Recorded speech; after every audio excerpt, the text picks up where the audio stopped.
Sabyang ing para lenggah ingkang habat dharman ing kasuyan. Kaparenga tiyang kawula ngadeg gambil kamardikan panjenengan anggen pun papan pangandikan. Pinangka hanyalira ngiraji ing roncening adicara pangandika panggih ing sirat waja katemah. Pamindo ing sang menika badhe kaleksanan. Saking panjenenganipun bapa sarina sekalian ibu watona. Kinarya netepi dharmane asma ngentas pidulus putri atmajanipun ingkang pinaringan asma Jopara Rahayu Ulfa Dewi Rohimah. Sedyapun kepareng dawuh panjenenganipun Raka Mas Bagus Ahmad Miswanto putra wayah saking panjenenganipun Bapa Darma Jariman sekalian Bu Sutiya. Kinarya wus wancining adicara ketingal lelenggahan wonten ingkang kedambar kenceng sirat mojo penganten putri ringan garawuhipun sirat mojo penganten kapuk.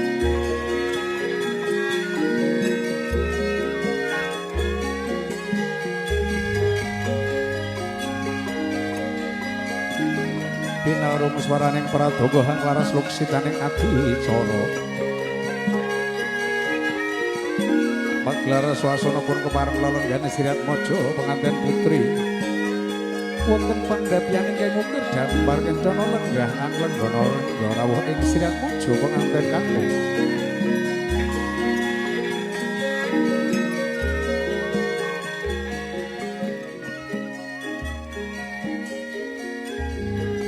Sedyapun kepareng wadal paswanan sirat mojo penganten kakung saking sasana palenggan kang tinarani Panti Bali Busana.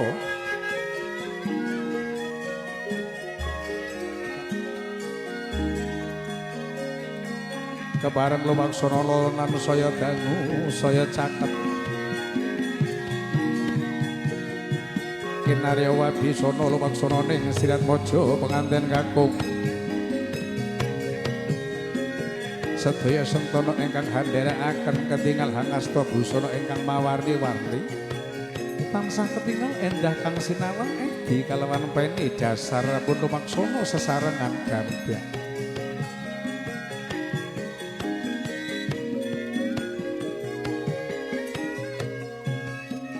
Oke, dipersilakan untuk mempelai pria sembari berjalan pelan-pelan dan berhenti di depan among tamu nanti.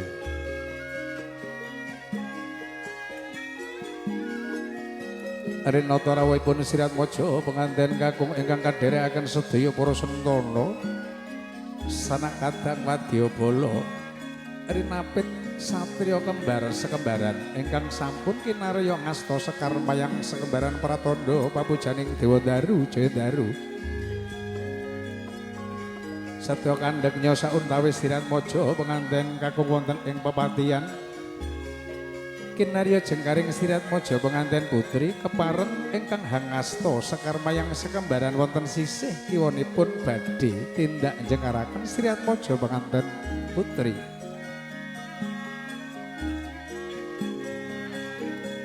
Mas lewat sini Mas.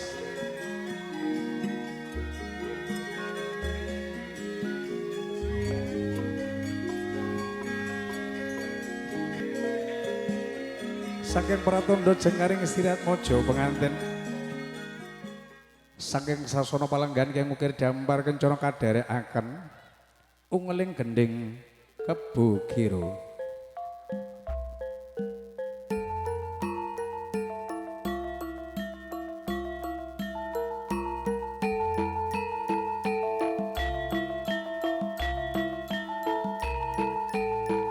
Maglar swasana jengkaring sirat mojo penganten putri saking sasana palenggan kang mukir dambar kencana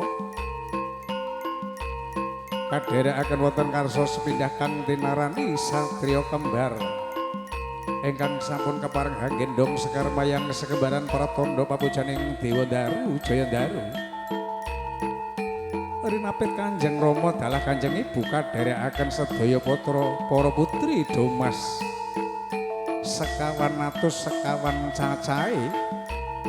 ingkang sampun dayane hamawarni rupi busanane dasar samiyo Nalendra ingkang ayu endah sulistianing warni bebasan midodari ingkang kinarya nderekaken lumaksananing putri saya dangu saya caket kinarya pepanggihaning Siratmaja pekanten kekalih ketinggal catur ing netra kucak undarandir nuwuh ageng katresnan agung kinarya rinakatna Siratmaja penganten kekalih pandhabiya wonten ing pertapan ingkang sampun sameta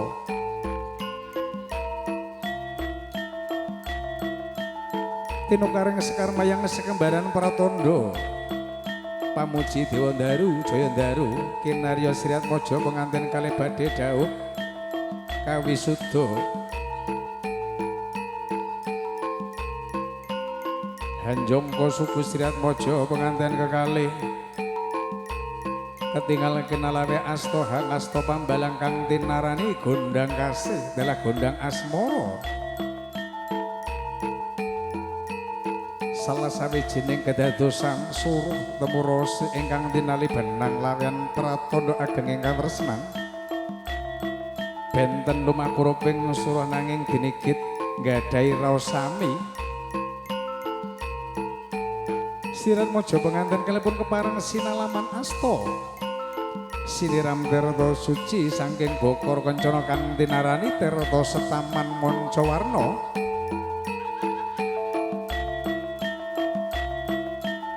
ya tirta pawitasari ya tirta suci awit pralam tika mugia tansah kanebehaken saking suker taning jagat Siratmaja penganten putri sampun tanggap ing sasmita kepareng ndodhok sak seba sineku suku mari kelutapak ing asta maminta supadosna Siratmaja penganten kakung dadosna pangayomaning kulangsa agung patuladaning sedaya para kawula miwah kinarya ketingal kenalawe asta Siratmaja penganten kakung james mestakaning Siratmaja penganten putri dasar mung endah katresnan agung Ari napak suku Siratmaja penganten kakung ketinggal tinijak tigan wonten ngarsanipun tinijak ing tigan pecah blabar saklatarambane dadaning pangajap dadosna kagiyatan ing anggen palelumban bebrayan agung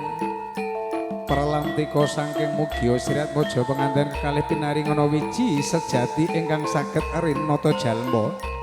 arupa putra saha putri ingkang saleh dalah salehah ageng katresnan tanggap ing sasmita Siratmaja penganten putri sampun kepareng basuh sukertaning tigan wonten ing suku Siratmaja penganten kakung menika warna-warnane ageng ing katresnan Siratmaja penganten putri ingkang sampun kepareng hambet bekti ngarsanipun Sang Nata dadaning pangajap lumaksana ing Siratmaja penganten kakung mugia tansah kanebehaken saking suker taning jagat suci manah batosipun suci tindak lampahipun keparengna hamung netepi perintahing Gusti kang akarya dumadi nebihi awisane haminangka ing kawilujengan agung paripurna adicara dijak tigan ketingal kenalawe asta Siratmaja penganten kakung saperlu den jengkaraken nataning Siratmaja penganten putri jumeneng wonten sisih kiwanipun pratandha sinisihanipun jangkep adicara dijak tigan kinarya Siratmaja penganten kekalih saperlu kaboyong marak suwitatama wonten ing pertapan Kyai Ngukir dampar kencana kagendhong braya Kanjeng Rama dalah Kanjeng Ibu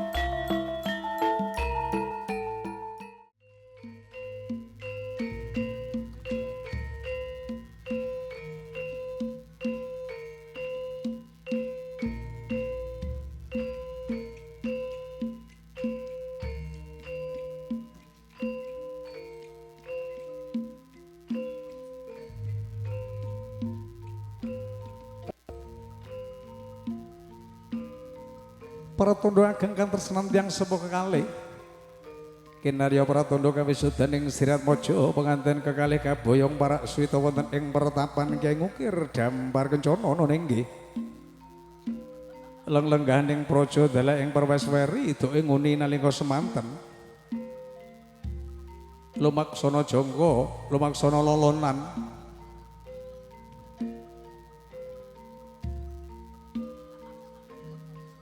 sing betombar mayang rodok mepet mawon Mas. Saya dangu saya caket tindaknya sirat mojo penganten kekalih saking lumaksana awit kang tinarani meneka warnane bumbung ing saking sedaya agem para sepuh kang tinarani ing karsa Suntolada ing madya mangun karsa tuturi handayani ing karsa sun paring patuladaning sedaya para kawula dasih ing madya winangun karsanipun sirat mojo penganten kekalih tuturi handayani sedaya sanak kadang wadyabala kinarya gindobrip murah andum ing pandonga pangestu muga lumaksana ning sirat mojo penganten kalih tansah paring kawilujengan kalih selir ing sambi kala kanebihaken pringgan bayang margi kaparengna sirat mojo penganten kekalih badhe pun minggah wonten ing siti hinggil angka sepindhah ginaturata jejering praja dalah perwesweri pratandha kawisudaning sirat mojo penganten kekalih badhe den lenggahaken wonten ing pertapan Kyang Ukir Dampar Kencana ingkang sampun kasameta endah ingkang sinawang tatanduran ketingal ijo raya-raya gemah lipah loh jinawi pratandha katentremaning sirat mojo penganten kekalih Kyang Ukir Dampar Kesana baban bebasan kang ukiraning jagat nuswantor hang lenggana den lenggahi sirat mojo penganten kekalih kanthi hang lenggana laras saking kersanipun tiyang sepuh kekalih Bapak madhep manten kakung dipun cekel pundake tangan dua Bismillahirrahmanirrahim berikan doa terbaik pada putra putrinya lalu hembuskan di keningnya monggo beri doa terbaik pada putra putrinya hembuskan di keningnya monggo Bismillahirrahmanirrahim Bismillahirrahmanirrahim wala haula wala quwata illa billahi subhanallah alhamdulillah la ilaha illallah Allahu akbar monggo lenggahkan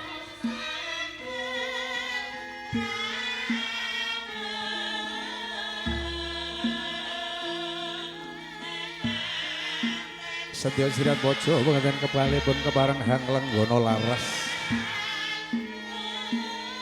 Mewah muruh ing kawilujengan kepareng sirat mojo penganten kalih jengkar saking sasana palenggan atur ing pambagya sungkem pangabekti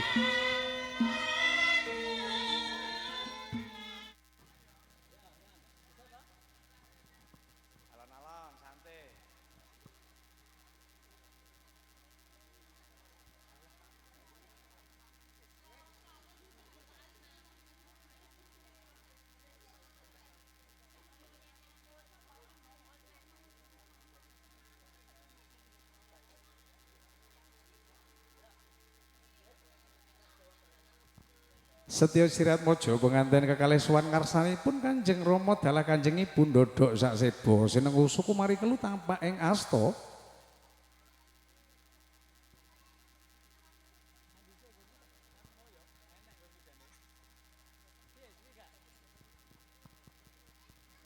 sungkeming sirat mojo penganten kalihipun kepareng hanampi bombong ing manah sirat mojo penganten kekalih ngarsanipun tiyang sepuh ndas-dasna bombong ing tiyang sepuh kekalih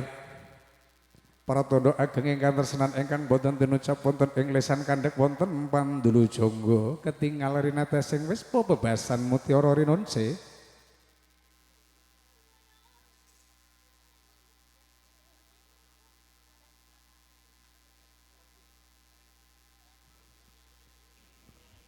Setiap paswananipun sirat mojo penganten kekalih sini ganti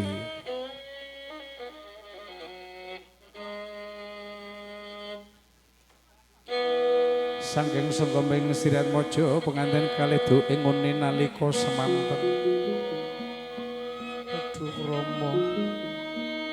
Duwin Kanjeng Ibu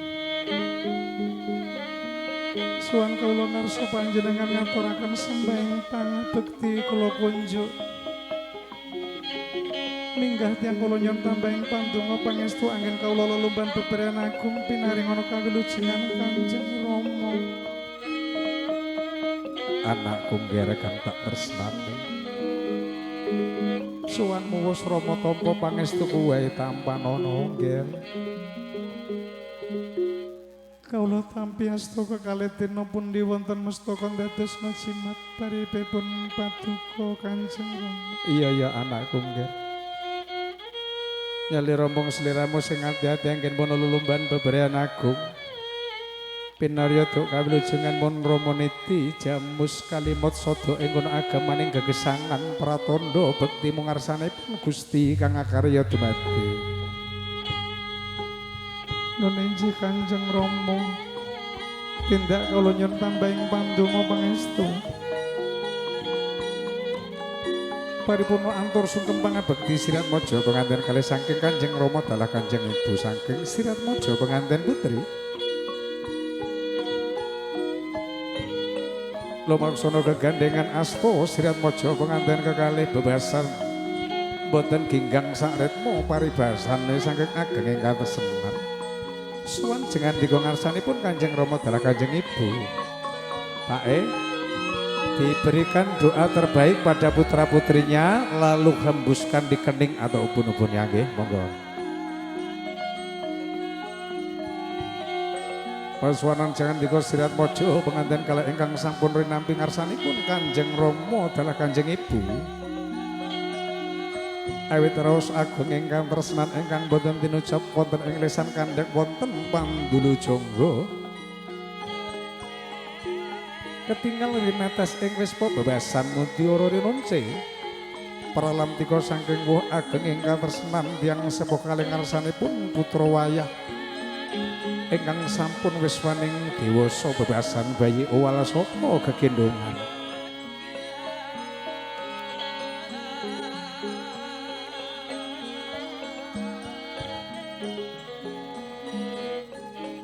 sinekep ing Sirat Maja penganten kalih ngarsanipun Kanjeng Rama dalah Kanjeng Ibu Sri Ganti Prawito pratandha doa ageng ingkang tresnan awit menika warnane tiyang sepuh kalih ingkang sampun kepareng maneka ngarsanipun Gusti kang akarya dumadi hamaminta sepados putra wayah anggenipun lenggana lumbang tono wonten ing lelumban beberan agung pinaringan kawilujengan duk ing ngune aduh Kanjeng Ibu suwan kawula ngarsa panjenengan ngaturaken sembahing pangabekti sonyun tambahing pandonga pangestu angin kalulumban beberan agung pinaringan kawilujengan Kanjeng Ibu anakku ngger suwanmu wis rama tampa pangestuku wae tampan ana bocah bagus sedya ageng ing jejimat saking kersanipun tiyang sepuh kekalih sedya amung paring pandonga ngarsanipun putra wayah anggen panulumban beberean agung saking woh ageng ingkang tresnan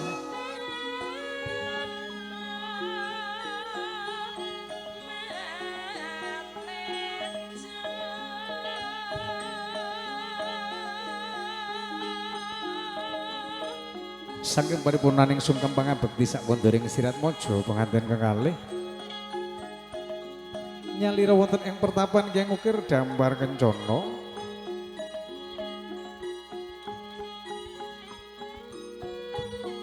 sinambiran negara ceneng adicara kalajengaken ana nggih adicara jucara curah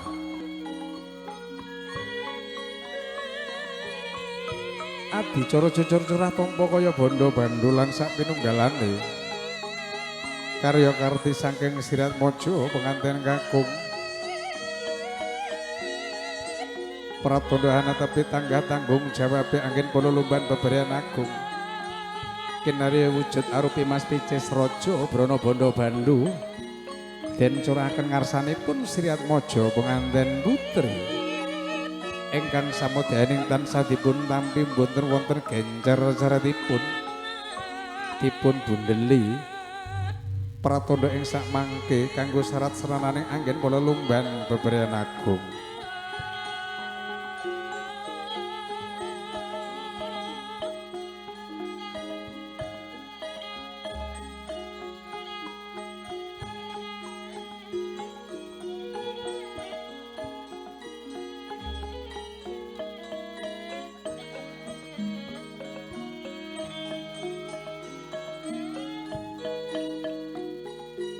Saking paripurnaning adicara cucur curah Kenarya para tondo sirat mojo penganten hembung tansah sesarengan anggen punulumban beberyan agung setiap mung dahar kalimah gembul bujono dedaran arupi sekol patak lelapan empal menjangan kataros godongan ingkang samudaning wujud ing dedaran ingkang dipun keparengaken Gusti kang akarya dumadi ateges dedaran ingkang halal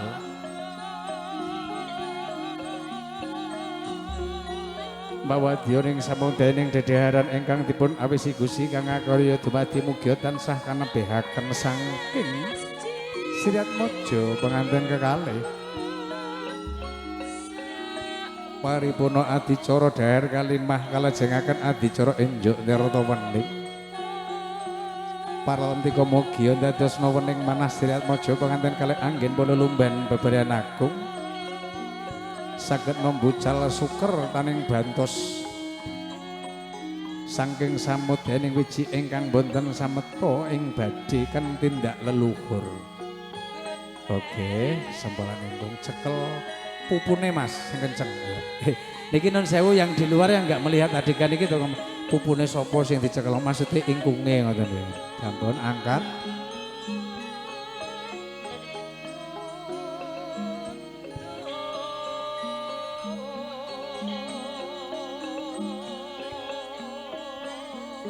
Ya, dicuil sidik, dipilih yang lunak, lalu disuamkan. Monggo, alon-alon mawon.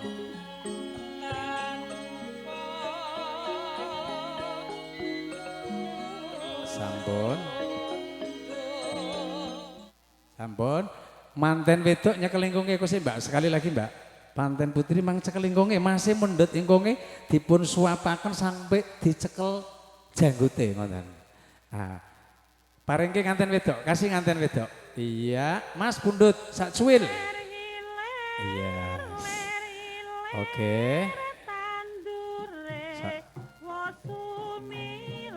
Iya. Disuapkan sambil di tangan kiri megang janggutnya. Enggak apa-apa, tempelkan aja.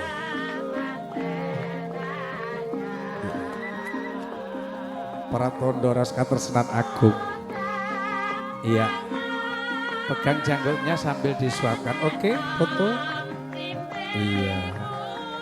siap. Oke, gentenan Mas, pegang ingkungnya Mbak E yang nyuapin genti. Awit menika wonten para tondo sirat mojo penganten kekalih ing sak mangke hambung tansah sayuk saiko kapti. Bebasan hantut runtut rebutan patut. Kinarnya tinambahing katresnan agung angin panulumban beberyan agung. Nggih sampun matur nuwun. Para rawuh sami saking paripurnaning rencaning adicara panggih ing sirat muja penganten kanthi paripurna saking kawula kathah kalepatenipun nun agunging pangapunten